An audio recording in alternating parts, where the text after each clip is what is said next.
Welcome to Introduction to Operations. I'm Ben Lambert, and I'll be your instructor for this course.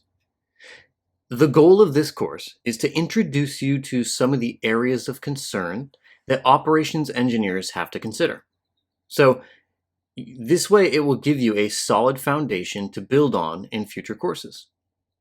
This course will help provide the foundational knowledge required that an aspiring solutions architect or sysops engineer would need. We'll start the course with an overview of some of the challenges that operations engineers face. We'll move on to talk about what availability is and follow up that discussion with a topic of high availability. After that, we'll cover scalability, what it means, and why it's important. And then we'll have a brief overview of some security concerns.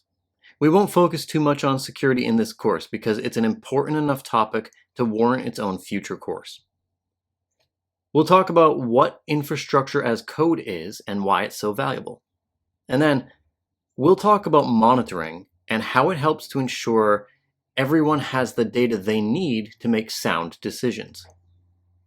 Once we've covered monitoring, we'll be ready to talk about system performance. And then we'll have a brief overview of planning and practicing failure. And after that, we'll wrap up with a summary. This course doesn't make any assumptions about your technical experience. It's a beginner level course, and so I try and explain all of the important stuff.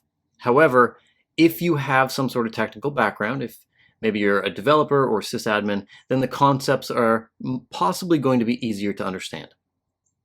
Here's what I think you should get out of this course.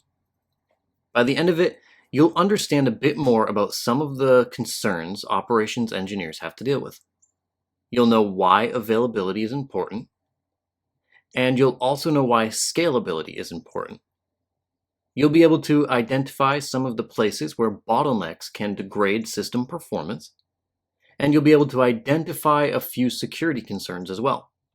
You'll know why monitoring is important, and you'll know what it means to practice failure. Before we move on, I want to point out that you can adjust the speed of the video in the video player settings. So feel free to play around and find the speed that's right for you. Throughout this course, we'll cover a lot of the fundamentals that will help you prepare for more advanced courses. Once you've completed this course, or if you find that you're already familiar with most of the information that we're covering, then you're probably ready to move on to something that's geared toward a particular cloud platform. If you have something in mind, then go for it.